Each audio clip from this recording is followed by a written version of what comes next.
Good morning, everybody. Welcome to today's workshop. My name is Joy Owango.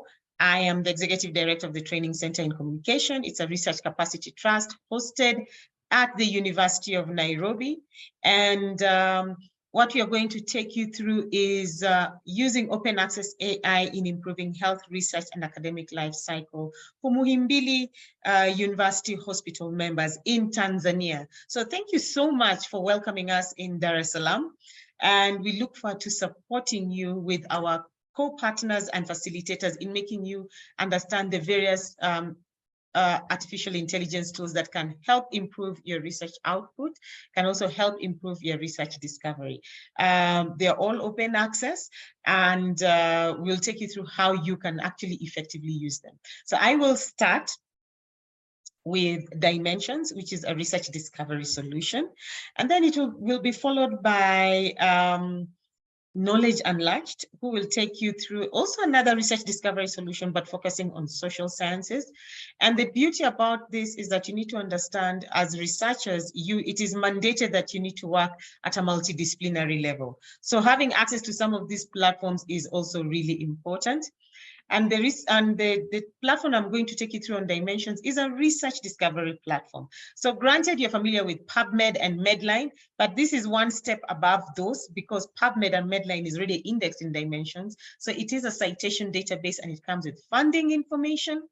Other than journal publishing information, it comes with funding information, it has patent information. So if you're looking for potential partners, you can get it from Dimension. If you're looking at funding, you can get it also from Dimensions. So knowing that you've already been working with PubMed, I think this one will be an easier slide into using a much more intuitive open access research discovery solution. And I'll show you how to access it through Research for Life, which you can also access through your library. So Dr. Msonde, Sydney Msonde, is responsible, who is your chief librarian, is actually responsible for making sure that you have access to the Research for Life platform, where you get PubMed and Medline. And as I said, all those two are already indexed in Dimensions. Now, our third speaker is actually very interesting because what we've noted, especially when we are writing our scientific papers, is that we get so much information that we do not know sometimes how to contextualize and understand the most important bits of the paper. So we are mostly forced to read the abstract, okay, and understand whether this is something we want to go through or not. But here is a solution that literally summarizes the entire IMRAD structure. So you're looking at the introduction, the materials and methods, the discussion, the conclusions and the discussions, and it summarizes it and puts it in panels side by side, whereby you're able to see the original paper and then see the most important aspects on each section. Why is this important? It means that we will be able to go through papers faster that we need, especially when the papers we intend to cite, but it also gives us better context and understanding on the papers that we read before we cite them. And I assure you, we've gone through this and it's such an odious task. Bearing in mind, English is not necessarily our first language. So sometimes trying to understand some of these papers can be a bit of a challenge. And not all the times are writers straightforward when they're presenting their papers. So they feel that when they're presenting their papers, so sometimes you get lost in the text and the context that they're trying to share with you. So the beauty about Scholarcy is that it literally summarizes all that and it brings out the most important parts of that paper in each section, which will make it so easy for you to write your paper. So that is why we are beginning with the research discovery bit and the academic writing bit. So you need to have the right solutions to help you do your research discovery, and then the right tools that can help you write better papers and improve on writing your papers, especially when you're going through a ton of papers. You need a solution that can help you summarize this text per paper so that you can clearly pick out what is the most important aspect of this paper, such that you don't find yourself just only looking at the abstracts. So without further ado, I'm going to take you through Dimensions. And as I'd said earlier, Dimensions is accessed through the Research for Life program, which you all have access to. You see, that is the most important thing, is that you all have access to it. So the best way to get through the Research for Life program is, I'll just take you through step by step on how to access it. So you go through the Research for Life program. This is already embedded within your library.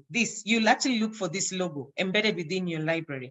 If it is not, please ask Dr. Sydney Msonde. Dr. Sydney Msonde is your chief librarian, and he should be able to give you access to the Research for Life link and the password. The beauty about this is mainly because that passwords are unique to each institute. So it's not only unique to our country, but it's also unique to each institute. So it cannot be shared.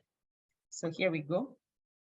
The login details. Then go to Hinari. Then, I hope you're following the steps. As I said, it is being recorded. Go to content. Click on databases. Can you see that?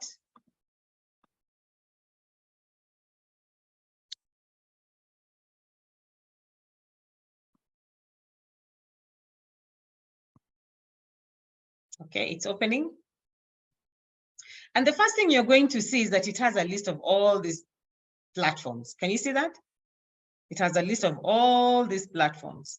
But the interesting thing is that all of them are bibliographic databases. That also includes PubMed. So let me take you through the difference between a bibliographic database and a citation database. A bibliographic database just lists all the information about a journal, but it doesn't provide about the papers within the journal, but it doesn't provide citation information, so citation analysis. So this becomes a bit of a challenge, especially if you want to find out which is the most important paper. So PubMed is a bibliographic database. So I'm assuming most of you, when you're going through PubMed, you're forced to actually read all those papers. Just after you've done your search, is actually pick out the most important papers based on the top searches. And that can be a bit daunting. So the beauty about working with a citation database, it gives you different levels, filter options, which you can use for a quick research discovery process. So let me take you through this. So you see it's going through Research for Life. The first thing you're going to see is information by publication year, researchers, the research organizations. You can search by country, by funder. This is something I said you cannot get directly through, PubMed. Research categories, so if you're looking at it from a multidisciplinary approach, the publication types, the source title, the journalist, and whether it is open access or not. This is extremely important because if you're looking at accessing this information, you need to have all this relevant information so you can make a quick decision. And then let's go here. You can search by the top citations, the most relevant topics, and the ones which have got the highest altmetric score, so which is accessible online in social media platforms. Okay. And immediately, as it is opening, you can see, you can get the top researchers. Don't worry, it is still opening. You can get who the top researchers are. Okay. You can get who the top researchers are. You can get the top journals that you need to publish in, and the top funders and the top research organizations. I hope you can see that, okay? This is the beauty of having a citation database. It has all these filter options to make your search very easy. So what we are going to do is search by category. And then we look at Tanzania and we see who the top research. So the concept is the same as PubMed. You can search by title. I mean, you can search by keywords and then you get what you're searching for. But I've gone a step further to just search by country so that you can see how Tanzania is performing and what the top research areas are, who the top research institutions are as well. So the oldest publication coming out of Tanzania is from 1876. Okay, from 1876, and the most recent one is 2023, obviously with 570 publications. These are the top researchers coming out of Tanzania. As it is opening, I'll also share with you who the top research organizations are.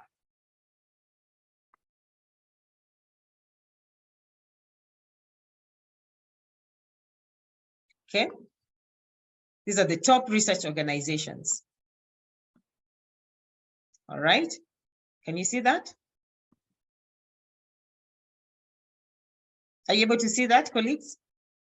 You can raise your hands and tell me yes or no.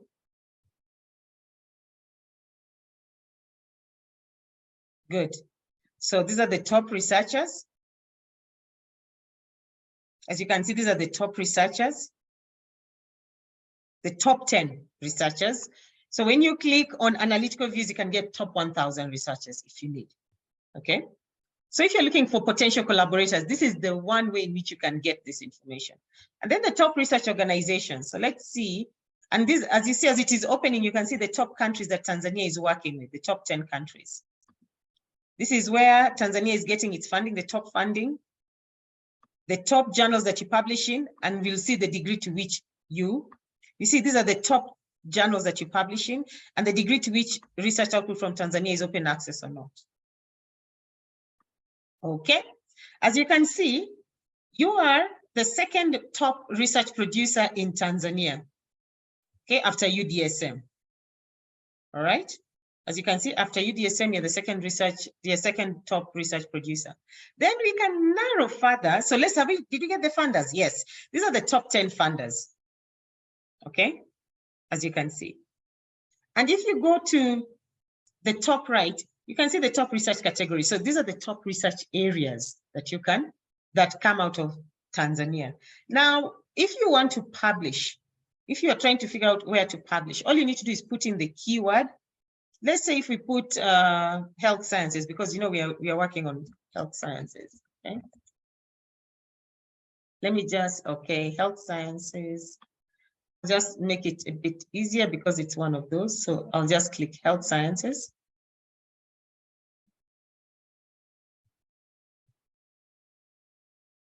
Because you've already seen the top researchers, the top institutions, okay? You can see who the top funders are. You can see where you're publishing.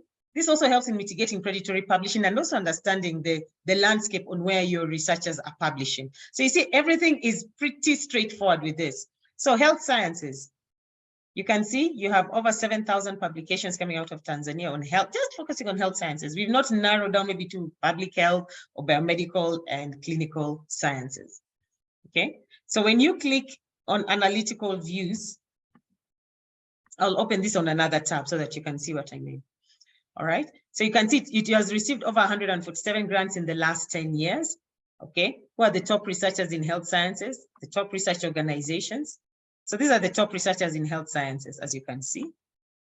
The top research organizations, it's opening. Okay. All right, the top research organizations. And now look at the multidisciplinary approach of the research that has been done under health sciences. So there's health sciences, obviously public health, biomedical and health science services, health services and systems, clinical sciences, reproductive, there's midwifery, epidemiology, society, that is on social sciences, medical microbiology, nursing. So it is really multidisciplinary. And this is just the top 10. If you click on analytical views, you're going to get even the top 1,000 multidisciplinary aspects of how health sciences has been done by the researchers. Where are researchers publishing? There we go. Okay, this is where you're publishing. What types of publications are you using? What types of publications are you using? It is as it is opening. Okay. It is opening. So where are you publishing? There we go. What types of publications are you using? You can see articles, preprints, book chapters, and the likes. Okay. Now, this is on Tanzania. Okay. Now, you want to see the complete aggregated multidisciplinary approach to the research that is coming out on health sciences. I'll take you to the next slide. But in the meantime, as I'm getting you to the next slide, I want to pull out the research output coming out of Muhimbili. So that, I pull that out, and then you just see what is coming out of Muhimbili. So that we can see, now you've seen the top researchers in Tanzania. You can do the same thing by searching globally, okay? And all you need to do in this case, maybe if you want to get the top research areas, It's just an issue of clicking top by citations. I mean, the most cited publications is by citations as well. Okay, so now let's see the aggregated aspect of the health sciences, and so that you can see the multidisciplinary angle of how diverse this platform is. Please note it's a highly diverse platform. Okay. All right, so let's see. So far, so we are already at Muhimbili, and then I'll take you through that. So now let's go back to the research categories on health sciences. I need you to see the degree to which it is extremely multidisciplinary. I hope you can see that. You see, it goes beyond the top 10. Okay, and look at this. You can get the top researchers, the top source titles, the funders, the research organizations, and you can get the top 100 if you wish. Okay, this is just on health sciences. As you can see, there's an aspect of psychology on health sciences. There is traditional, complementary, interactive, integrative medicine under health sciences. There is commerce, management, and tourism related to health sciences. I hope you can see how diverse this is. So there's an aspect of ICT, education, and the list goes on. As you can see, the list goes on. So this is the degree to which this platform is extremely, extremely multidisciplinary. So as we are winding up, if I introduce my colleague from Germany, from Knowledge Unlatched, let's have a look at how you're performing, because that is the next thing. How is Muhimbili Hospital performing? Here we go. Right. As I had said earlier on, I hope you can see this. You can search by citations, top citations. We see the most cited publications coming out of Muhimbili. As you see right now, as you can see right now, this is the research coming out of Muhimbili. You're looking at 4,000, hold on a second. You're looking at 4,000, over 4,000 publications. You're looking at over 4,300 publications. And we are going to take you through step by step to understand the history of how far, how early you started publishing, who your top researchers are. And that is extremely important, because without it, you cannot understand the landscape of how Muhimbili is performing. And this is really important for you as researchers as well, especially if some of you are in leadership positions. So now we are in Muhimbili. Let's see the oldest, when you started publishing. The oldest publication is 1992, and that is really good. All those publications. And then who is the top researcher? Okay. Wahib Fauzi, and he's also one of the top researchers coming out of Tanzania. So that is really good. These are the top 10. Remember, you go to analytical views to get top 1,000 if you wish. Okay. These are the universities you're partnering with. Okay. Interestingly enough, your University of Dar es Salaam is at the bottom of the top 10. So you're looking at really partnering with universities outside Africa, which is not bad.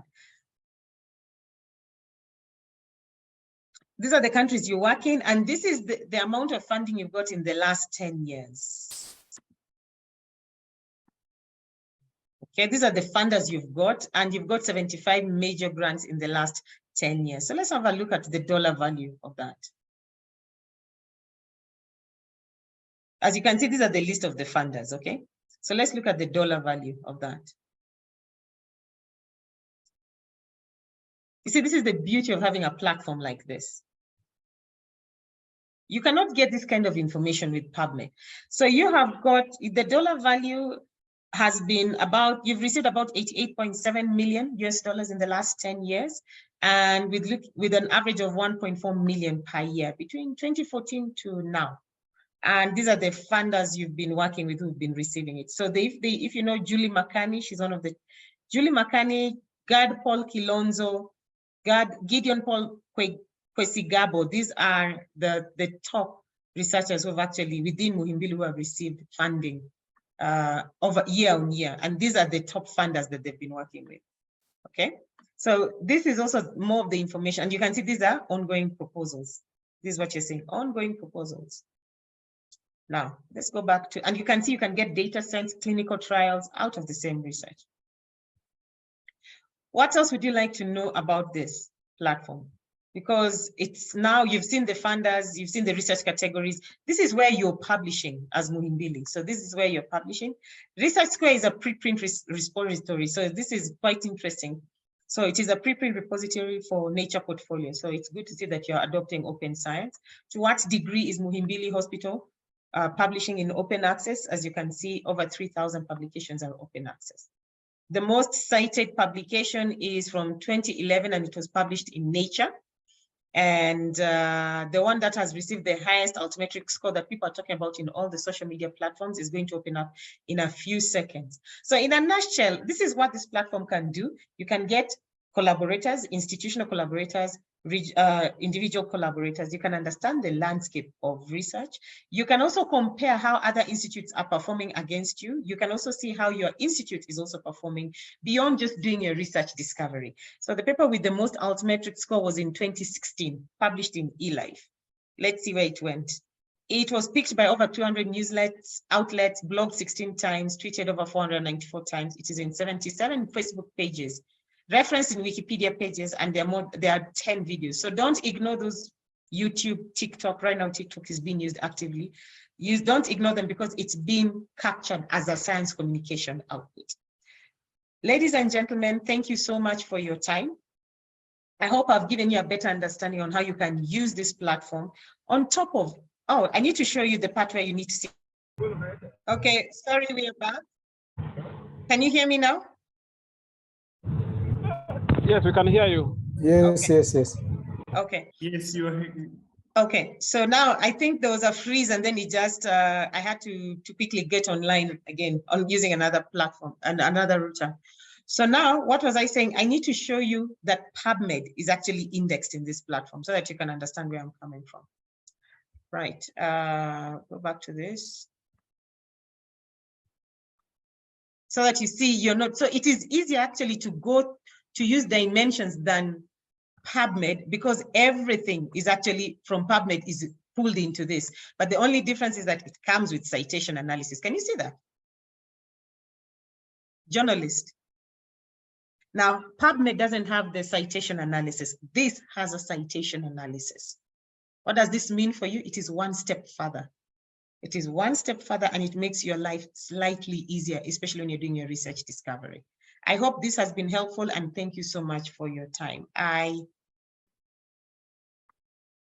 Can you still hear me? There's Irene who said that she can't hear me. We can hear you. Okay then. So thank you so much, and I'd like to hand over to Mr. Wilson D'Souza. He's also going to take you through another research discovery platform, which is known as the Open Research Library, which focuses on indexing social science books. As I said, I know you're a medical school, but then you see, as a medical school, you are entitled or expected to work at a multidisciplinary level, and sometimes getting access to some of those social science research discovery solutions can be really difficult. So, and also another thing, beyond social sciences, they've also started indexing information on natural sciences and health sciences. So if you're producing any books, this is a platform where you can also index your book. And it's also been, and you can index your book free of charge as well. So without further ado, I'd like to introduce Wilson D'Souza, who is going to take us through Knowledge Unlatched Open Research Library. Over to you, Wilson. Hi, everyone. Thank you so much, Joy. So as Joy already announced, my name is Wilson D'Souza. As you can realize that it doesn't sound as a German name, as I'm a Brazilian living here in Berlin already 4 years and working since then with Knowledge Unlatched. So today I will be really glad to present you a little bit more about how Knowledge Unlatched work. Now we are part also of Wiley as within a partner solution group. And the main point today is to present you a little bit how we work with libraries around the world. I think that you can take advantage of that also. But mainly, the main point today is to present you the Open Research Library and how you, as a researchers and also the librarian community, your librarian community could take advantage of this platform and all the services that we have. So let me just, I will go quickly through a PowerPoint presentation, and then I will present you how the Open Research Library works. Just a second, let me share my screen here.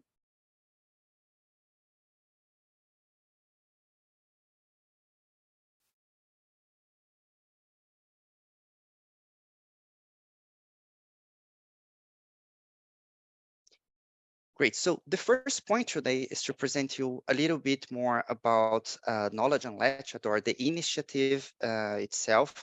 And then, oh, can you hear me? I think that someone is not muted. Please just mute yourself for the sake of the sound quality. Thank you. So as I said, I will present you a little bit more about Knowledge Unlatched and how we worked. But the main point today is really to reinforce to you how you can take advantage of Open Research Library, that is a central hosting platform for open access content. So presenting you and highlighting you the main benefits for students and teachers, the benefit for librarians, and the benefits for researchers and the academic open access publishers. I will also say some words about the KU selection committee. I think that maybe if you are in touch with your librarian community, I think this is something that you can share among your librarians. I already shared in the chat more details and the links that I will explain to you in the coming slides. So first of all, what is Knowledge Unlatched? Knowledge Unlatched, let's say it's a company that is started based here, started actually in the UK, and then now it is based in Berlin.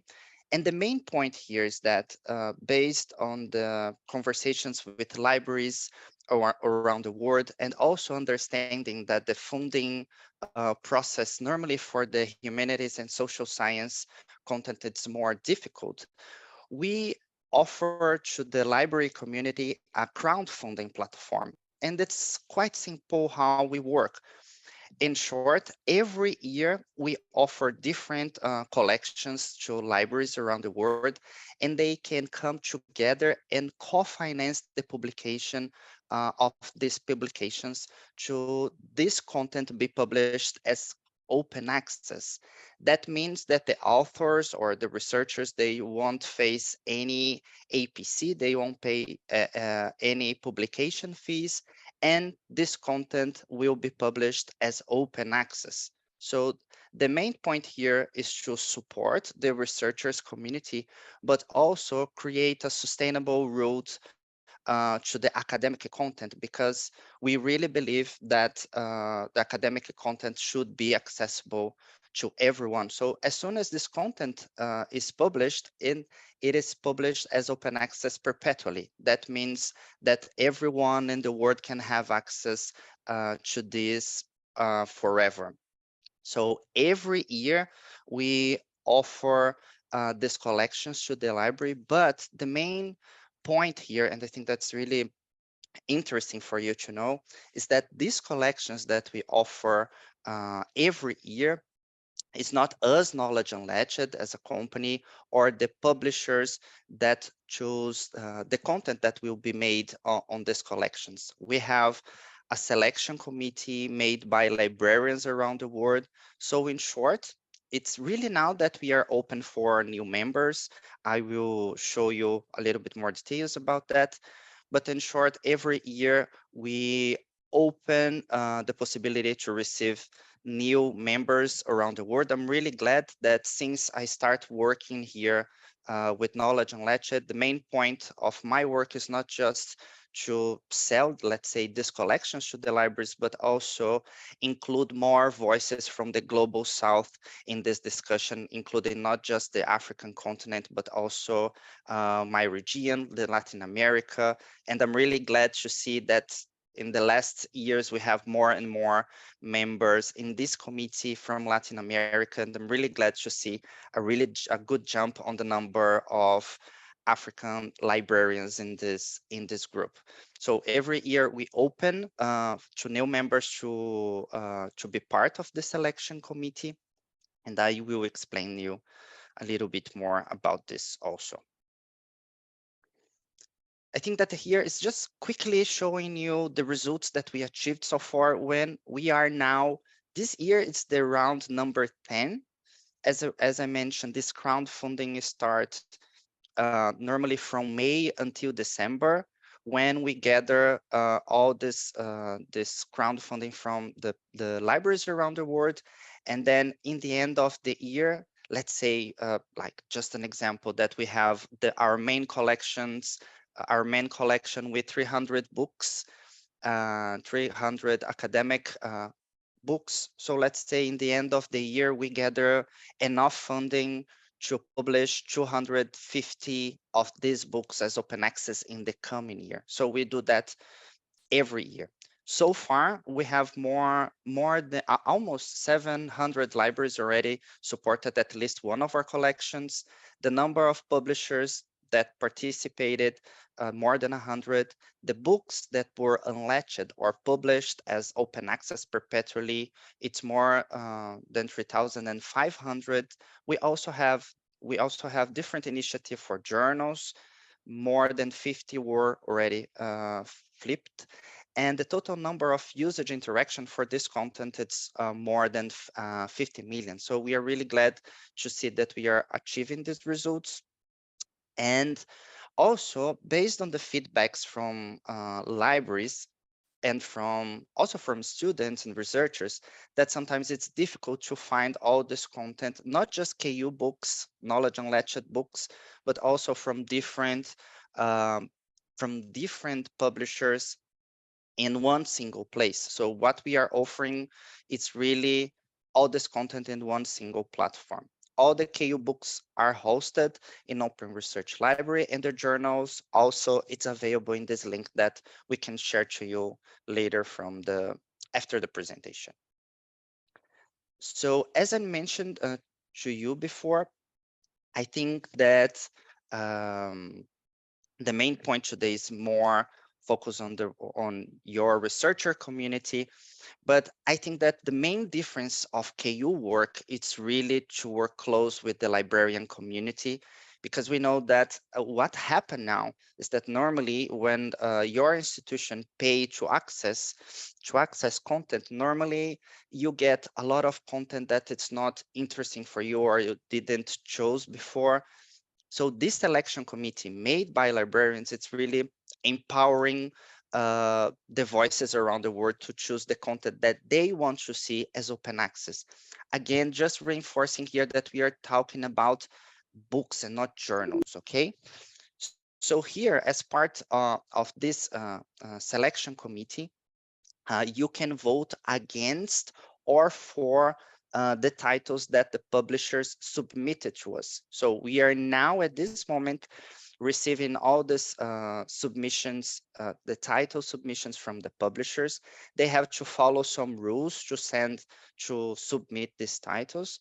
Then we will start the voting process from 20 March until 13 April, when this community of the selection committee will then vote between 20 March and 13 April against or for this content that we are receiving right now. We have this selection committee now.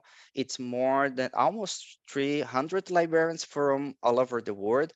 As you can see, as I mentioned before, you can see here that, for example, Latin America, we have almost 30 members, Africa also almost 30. So when I started, there was 0. So in short, it was, let's say, mostly Europe and North America voting for this content.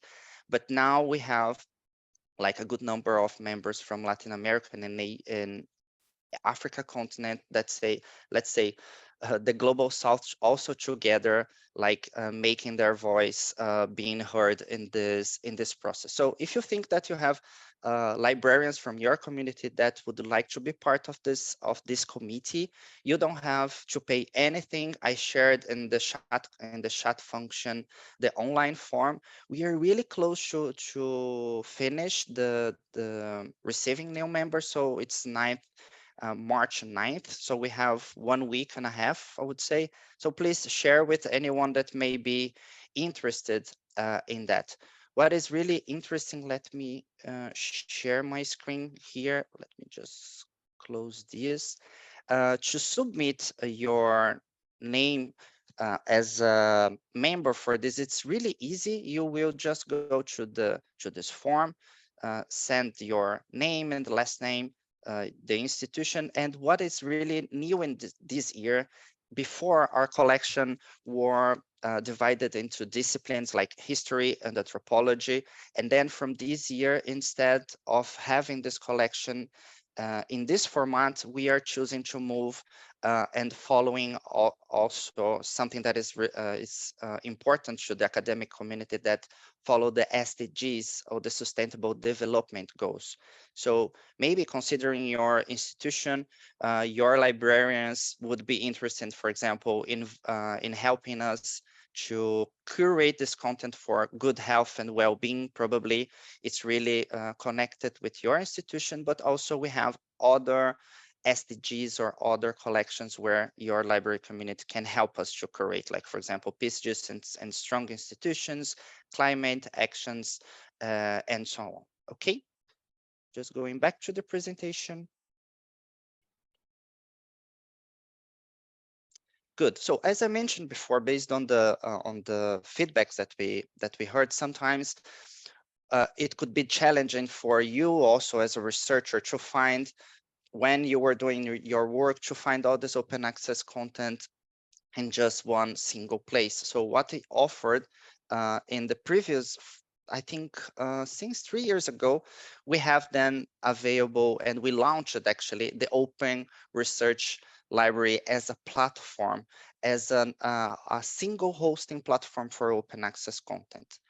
So what is important here to emphasize is that not just Knowledge Unlatched books, this one that comes from this crowdfunding work, but also we keep hosting more content from different open access publishers. So now we have more than, I would say, more than 30,000 open access book titles, also covering chapters, posters, and also academic videos.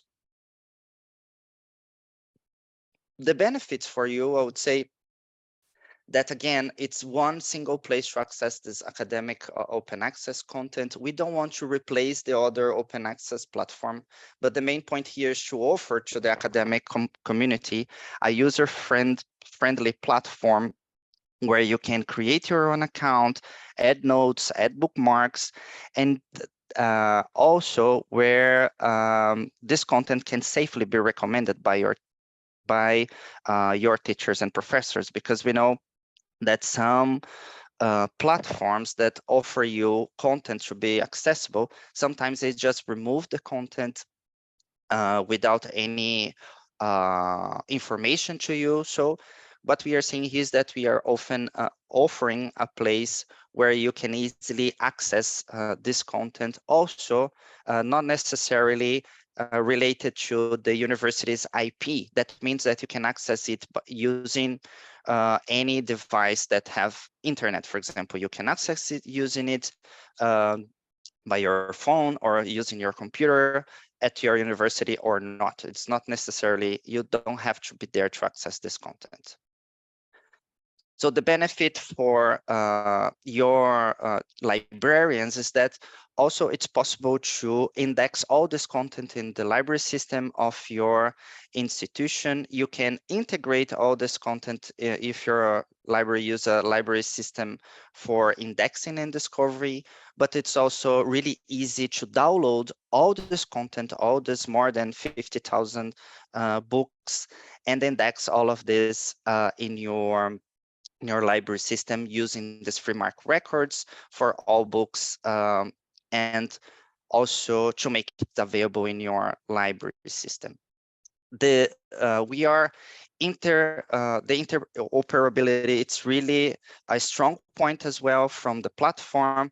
The Open Research Library supplies metadata feed in many formats, and all the links, all the books are actually contain links to directly easily download all this content. We also, it's a really secure platform. We are every time monitoring any suspect activities around it to make sure that this is a secure platform for you to access and take advantage of.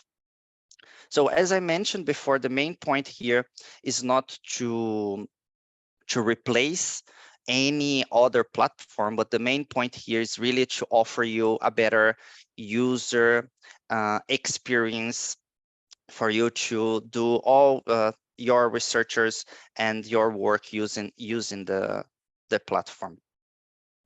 I think that here is where we have the main benefits for researchers.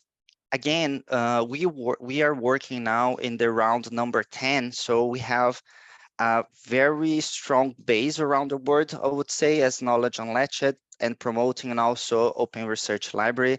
So we are really strong in North America, Europe, Australia, and New Zealand. And so what is interesting here for you is that as a hosting platform that, yeah, we don't charge the publishers, or yeah, we don't charge university publishers to host open access content in our platform. So based in this wide audience, I think that this could be really interesting to increase the impact of your work around the world. And another interesting point here is that we are not talking just about English content. It is possible also to host content in the African Union international languages, including Kiswahili, for example, and other national languages as Arabic, French, Portuguese, and so on. So if you want to host the content of your researchers in the Open Research Library, please just be in touch with me, or you can send directly a message to Pablo, my colleague. Here you can see his email, Pablo at knowledgeunlatched.org, and then we can move forward and index the content also in Open Research Library. Also, we suggest through your institution, not just to take advantage that by hosting the content, by using it, but also it's important to share this information among your academic community by adding the URL of Open Research Library. If you have an open access page, most of the institutions have it. So you can add Open Research Library as an open access resource for your academic community. So I would briefly do a demo with you. I have this this video here just in case I have some issues with the internet, but let's go directly to the platform. I think that's more it's ideal to show to you how it works.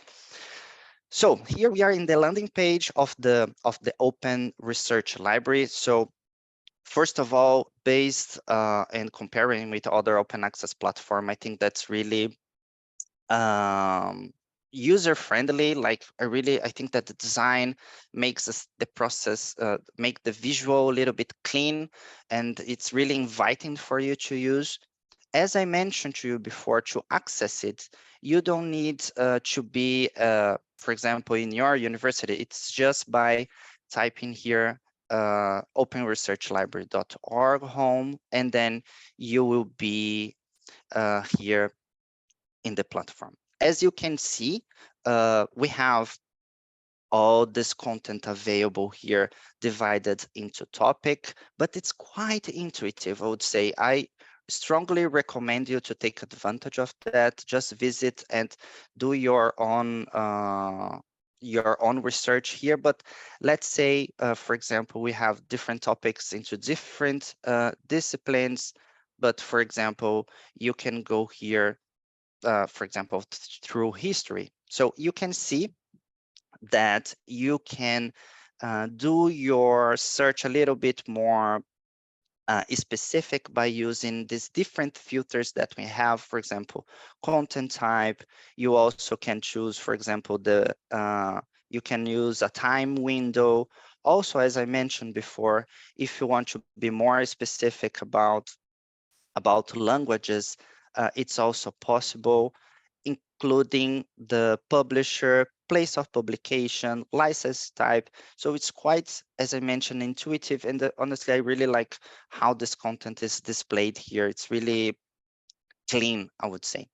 So also, if you go through the advanced search engine, also it's also possible to cross information. So let's say the language that you want. As I mentioned, we have some regional languages that it's also possible to check, and then you can search, and it's really easy to interact with this content. So for example, you can just you can download easily this content if you want. It's really fast, it's really um, easy to interact with this content. But also, for example, if you want to read this content using your device, it's really easy to navigate through the pages. I think it's quite similar to the e-readers that we have in the market. For example, to navigate, you can just use the arrows here. But I think that's what's really interesting here, is that it's also possible to bookmark and to add notes. As a researcher, normally you have a lot of papers to deal with, a lot of notes to your own. So here it's also possible to add your own notes. To do that, you will just need to create your own account. In short, is your email and the password that you will need to. But as soon as you do that, you can add your notes here. For example, I really like also this functionality. I think that's quite useful. And also it's possible to bookmark for you to know where you stopped reading or researching this content. So as I mentioned before, it's really a really intuitive platform. Again, I really invite you to go to the platform and do your own research, or do your own profile here to make it easier. Yeah, all your interaction with this kind of content. So as I mentioned before, if your library community wants to take advantage of that and download all the content that is available here in Open Research Library, is just click in the menu as I showed to you before, and then click here in metadata. And then here you have the links to download all the MARC records, or also if you use OPDS or OAI, you also have here the links to do, yeah, to download this content and index all this content in your library system. So just to finish, finishing my presentation, so I think that it was quite intuitive platform. Again, we work with institutions around the world that are already accessing this content. So I think that for your academic community, for your researchers, could be really interesting to host this content with us, because it will be a new audience for your work, to increase the impact of your work, but also to your library and librarian community. Could be really interesting to be part of the selection committee, because we really want to hear your voice in this voting process, not just yeah, votes from the north saying what they would like to see as open access, but yeah, hear what the Global South wants to see as open access in the future. It's really important, because this will shape the new collections for 2024 right now. So thank you so much for for your time. If you have any doubt, please be in touch with me. If you need any kind of guidance, or if you want a one-to-one presentation to your community or to your working group, I will be more than happy to help you. Joy, thank you again for facilitating this, and I'm open for, available for questions right now. Thank you. Thank you so much, Wilson, and greetings from Nairobi. And I hope Germany is a bit warm. I know you're getting into spring right now. Yes, it's not exactly, now we have sun finally, but it's -2, so it's not that helpful.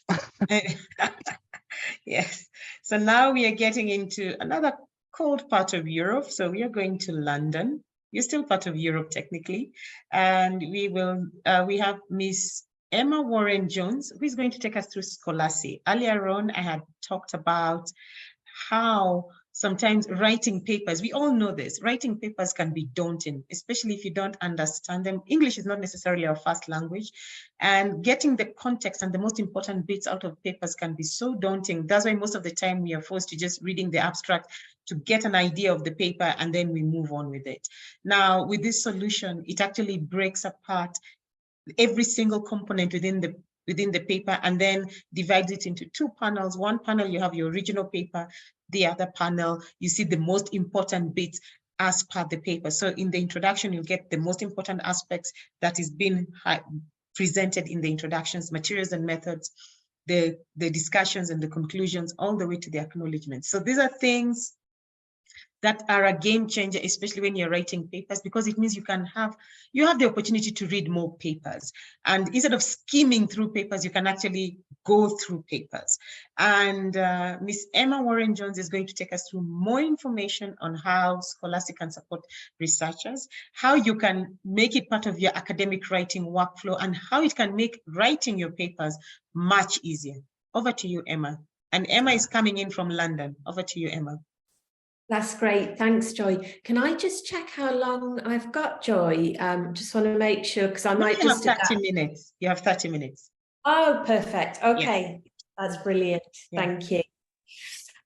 So I'm just going to share my screen, and I'm going to run through a very, very quick presentation, but then I'm going to jump straight into a demo of Scholarcy. So just give me 1 second.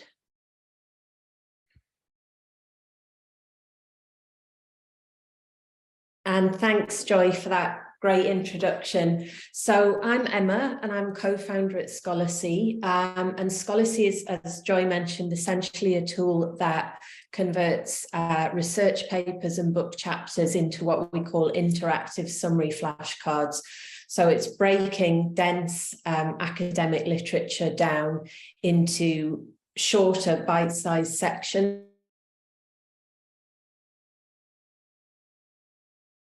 pull out key information and get to the research papers that are going to be most useful to you in time. So really we present Scholarcy as a tool that helps you read academic literature, but also interpret and apply that academic literature to your writing. So I guess the big problem or the big challenge at the moment, as I'm sure you're all aware of, is just that the volume of research is really growing at an unprecedented rate. So it's not only published research, but there's now a plethora of preprint platforms, and that's just exacerbating this issue of far too much information and not enough time to read it all. And there's risks associated with that. So researchers are missing key information or key articles, and that could be detrimental to their research. And we've also seen that studies have shown that researchers and students are overwhelmed with the volume of reading, and actually that scientific papers are getting harder to read. So Joy mentioned the language aspect, which is certainly something we hear a lot of students and researchers struggling with. If it's a long, complex article in a language that isn't their native language, then, you know, it's really challenging to get to grips with some of that material. And so some of the more specific challenges when it comes to being an academic researcher is that, you know, screening papers for key information is difficult. So a lot of people tend to, as Joy mentioned, read the abstract or screen the abstract, but you don't always get a good representation of the paper from the abstract. You could easily be missing sort of important information, and that might make you disregard the paper. So there's a real challenge when you've got 50, 100 research papers that you have to read quickly to be able to identify and pull out key information such as findings, study data, and limitations. And then there's the issue of organising all of this research. So, you know, a lot of researchers tend to download papers, save them in a folder, but they might have them on, you know, multiple devices, in multiple folders, perhaps on online storage systems. So it's quite easy for you to end up with research stored in a range of different places. You'll have notes in different places, and pulling all of that together over months or even years, and then, you know, making something meaningful out of all of that information can be challenging. And then there's the other issue of expanding research using citation data. So often, you know, within a research paper, you'll get the bibliography, but then obviously there are no links, direct links to those cited sources to help you quickly look at related articles and expand your research. And then there's just the mere fact of managing the cognitive load that I'm sure you're all aware of day to day, of just having to read and retain all of this information is really challenging.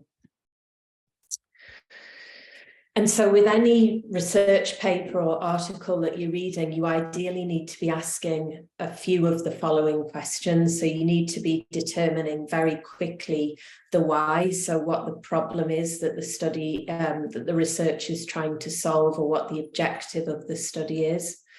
The who, so who are the study participants, how many participants are there, and is the number, you know, enough to make the research meaningful.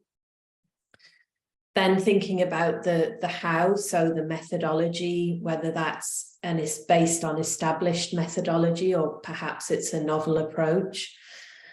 The limitations of the study and what could be improved. The results and really how meaningful they are. And then how the study itself compares to prior research in the field. So whether it's building on or differing from prior research in the field. So if you think about all of these questions that you need to answer when you're skim reading a paper to determine how useful it's going to be to your own work, it's pretty challenging. And so with Scholarcy, we're going to come on to a demo in a second, but what Scholarcy can help you with is pull out some of that key information really quickly to help speed up the amount of time it takes to read an article, but really to pull out key information much more quickly. So it can help you verify any cited sources because it provides links to all of the cited sources from within a paper. So you can click on a link and go directly to that source and have a look at it. As Joy mentioned, it breaks each section of the paper down, so it follows the IMRAD structure of the paper, and it will give you the introduction, the methods, the results, the conclusion in summarized sections to help you, look at those, but kind of get a sense of the paper without reading it in full straight away. We provide comparative analysis, so we really highlight how the paper either builds on or differs from earlier studies. It pulls out key concepts, so it gives you an idea of what the key terms, any acronyms or key concepts from within the paper are. It also extracts figures and tables, so you can view figures in more clearly, so it pulls those out and lets you view them more clearly, and it extracts tabular data, so it pulls out the tabular data from a research paper and you can download that to an Excel file. And really what it's doing is just enabling you to quickly explore a text in a non-linear way, so you can jump, say, straight to the conclusion, and get a good sense of the article without necessarily having to read it in full straight away. It's not a substitute for reading the paper, but it's going to help you, particularly if you have a very research intensive role, then it's going to help you to screen that literature and get to the most relevant articles for you faster. So it's an app used by students and researchers across the world to both to screen papers, but also to prepare literature reviews. So there's a number of export formats that can help you to compare large collections of articles, and make connections between those articles and sort of see the differences in some of the findings. So it's not just a reading tool, it's also helping you to write as well and to think about the writing process.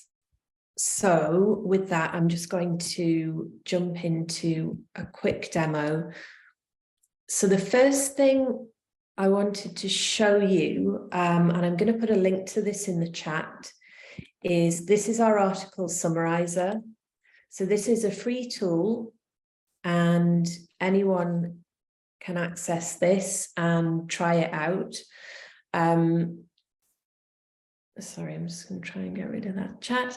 Yeah, so this is our free tool. So you can basically come here, upload a paper, and it's going to generate this summary flashcard for you. So you can get a good sense of what's contained within the Scholarcy summary flashcard. So just to give you a sense of the article that I've imported. Yeah, so I was looking at this particular paper, which is a study about the impact of meditation for patients with hypertension or diabetes. So you can see it's, I think it's about, a 12-page article, including a relatively long bibliography. It's got some tables in there, and it's a 2-column article, so it's kind of a standard IMRAD structure article. So what I did was import that into the Scholarcy article summarizer. So you just click the upload button, select your file, or you can paste the URL of an online article and hit the summarize into flashcard. And what that's given me is this interactive summary flashcard of the paper. So do go in and have a play around with this. It's free with up to 3 articles per day. And I'm just going to give you a quick overview of the structure of the summary flashcard. So as I mentioned, you get these key concepts pulled out. So the algorithms behind Scholarcy have determined what are some of the most significant terms within the paper, and pulled them into this key concept section. So this can be useful if you're new to a subject and perhaps there's a term in here that you're less familiar with. As a more advanced researcher, it's, you're probably going to be more familiar with these terms, but it can be quite a useful screening tool. So again, if we think about quickly screening an article, perhaps there's some of these terms that weren't mentioned in the abstract that are going to be important to your own research. So it might just highlight some of the contents of the paper that could have been missed, for example, in the abstract. And then we do extract the abstract, but we also make highlights within that abstract. So these blue highlights are all the key points from within the abstract. So it's really directing your attention to the most significant sections of the abstract. And then we produce a range of summary formats. So the first of those is a synopsis. So this is kind of giving you almost like a journalistic review of the paper. It's giving you a summary, but it's telling you, what the study entailed, what the methodology was. It's giving you a brief snapshot of participants, so who was involved in the study, what some of the key findings were, and perhaps what future work is needed in the field. So you're getting that short kind of narrative summary that you could think of as an alternative to the abstract. It's going to give you a different view to the abstract. It's going to give you a broader overview of the paper, but it's still pretty quick to read and digest. And then we have what we call the Scholarcy highlights, which are 5 or 6 key findings or key facts from the research paper. So they're presented as a few bullet points, and you can change the number of highlights that you see within the summary flashcard. You can increase or decrease those. You get links again to definitions of the key terms, and I'm just checking. Yeah, there isn't a reference in here, so I'll show you that in another section. But again, this is just another way and giving you another insight into the paper that's quick and easy to read without you diving into the full text. And then we give you this longer structured summary. So again, this is following the structure of the article, but it's giving you a condensed version of each of those sections of the paper. So if you've had a look at the synopsis and the highlights and you think, you want to dive deeper into the paper, then the structured summary is probably going to be a good place to start. And then we have comparative analysis, as I mentioned. So this is where we're pulling out how the study really relates to prior research in the field. So you'll see headings such as builds on previous research, confirms earlier findings, and sometimes differs from earlier research.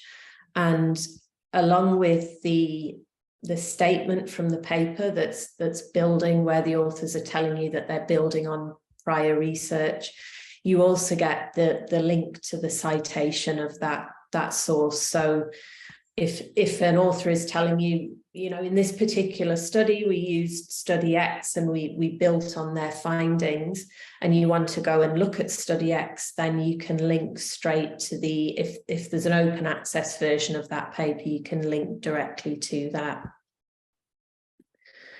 And then each of the sections are broken down, so you can take a quick look, for example, at the study subjects and analysis. You might want to take a look at any suggested future work that's needed in this particular field, and some of the limitations of this particular study. And then we extract all of the references as well. So please do feel free to go in and use the article summarizer. And I'm just going to give you a very quick overview now of our premium app, which is Scholarcy Library. So you can see now I'm in my Scholarcy Library homepage, and I've created a number of different libraries under different subject headings. And I'm going to go into my neuroscience library today. And I've created a number of different folders within that library. So you can already see how it's possible to aggregate large collections of research, to convert those papers into summary flashcards, and then to really organize and store those summary flashcards to make it easier to, go in and refresh your memory, or look at a collection of summary flashcards as part of to prepare for a literature review. So I'm going to go into my music therapy folder, and this time we're going to be looking at a different paper.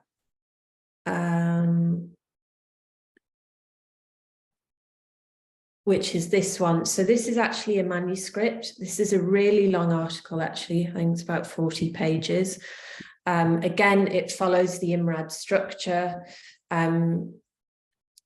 You can see it's obviously pretty dense. It's long. It's got a lot of tabular data in there, and it's got a huge number of references. So to import into your Scholarcy library, to import a research paper, you just hit this green import button. And there's a range of different ways that you can get research papers into your library. So I can just browse for and select a particular paper and import it that way. I can select an article from either my Google Drive, Dropbox, or OneDrive folders. I can also select an entire folder of articles and import those into Scholarcy in one go. It's going to take a little bit longer, but it is possible to bulk upload articles into Scholarcy. The other thing I can do if I've got an online article is just paste the URL here. And you can also paste plain text into this little box here and generate a summary flashcard. So there's a huge number of ways that you can pull research papers into Scholarcy. If you are preparing for a literature review and you've researched, for example, you've done a search on PubMed, which I did here, and it's returned 46 results.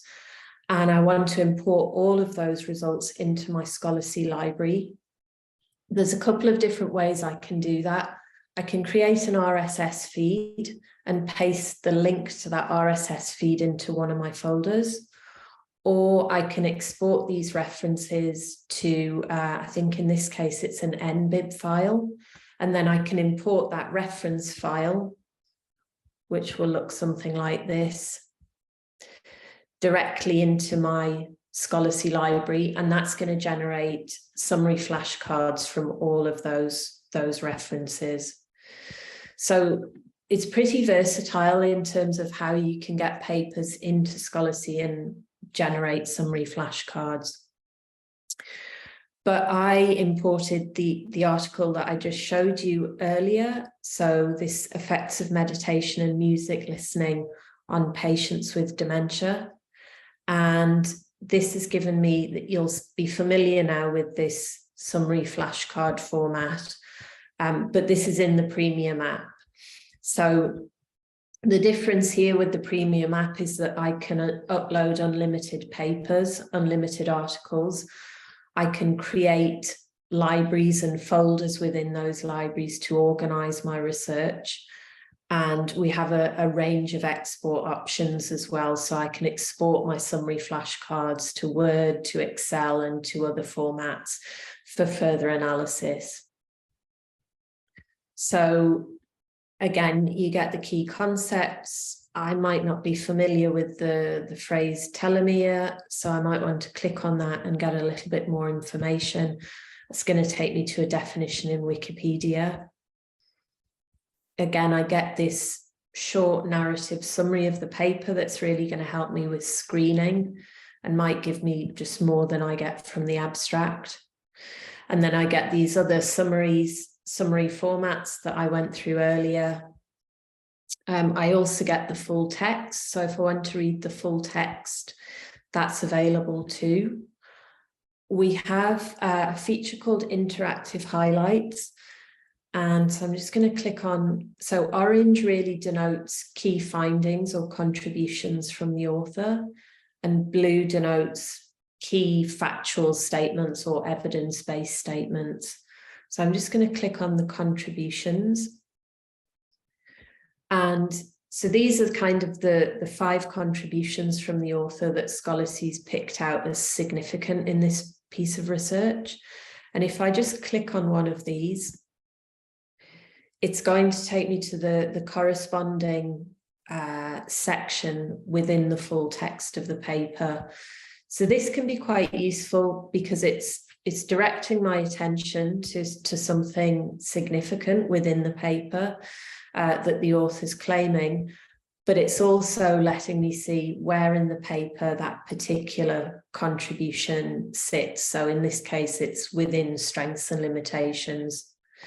So this can just be seen as another way of helping you screen the article, pull out or identify the key information before you have to read the full text.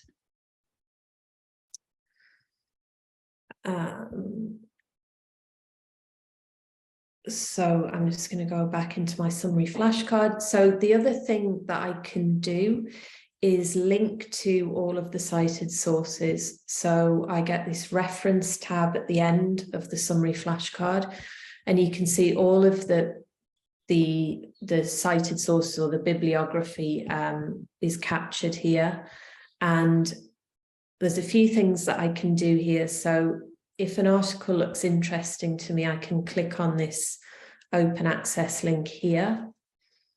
And if there's an open access version available, it's going to take me straight to the full text of that paper.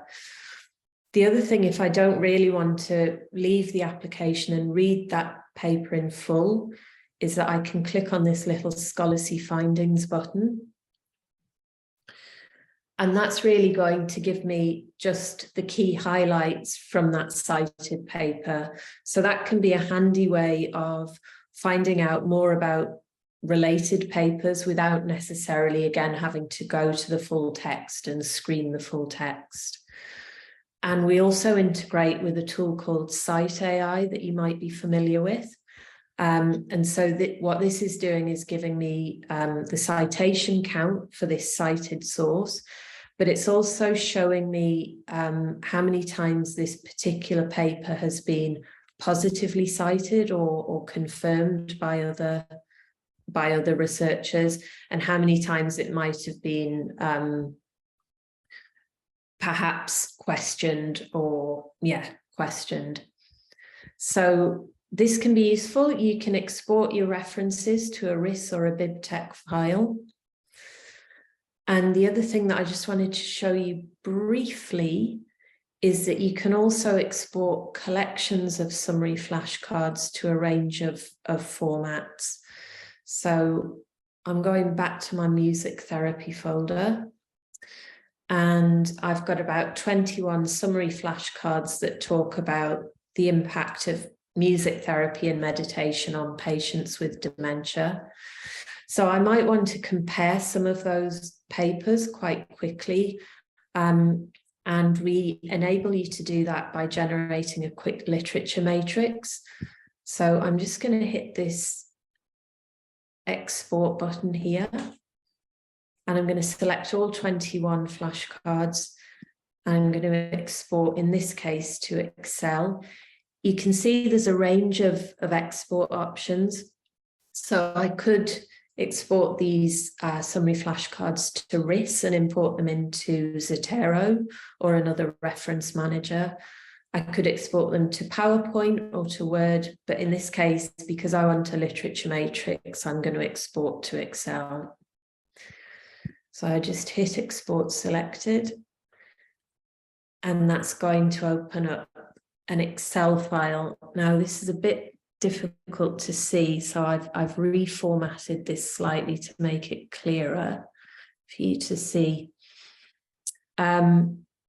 But essentially what that's done is capture the contents of the summary flashcard on a single row within a spreadsheet. So it's making it much easier for me to compare, say, keywords within this collection of articles, or key contributions from the author, or perhaps limitations or study participants. So this is really helping, you know, if we're thinking about literature review and making inferences from across a collection of articles, this is really helping me to do that in much less time. And as I say, there's a range of export options. You can also export your summary flashcards to Markdown, and that will enable you to import the flashcard content into the likes of Rome or Obsidian or any sort of knowledge network tool that you might be using. So I'm going to stop there, Joy, and just see if there's any questions. Thank you so much, Emma. That was a very detailed explanation. Now, for everyone else, I hope you can see how Scholarcy can support you. In improving your academic writing process. So for now, are there any questions from any of us? Was it clear?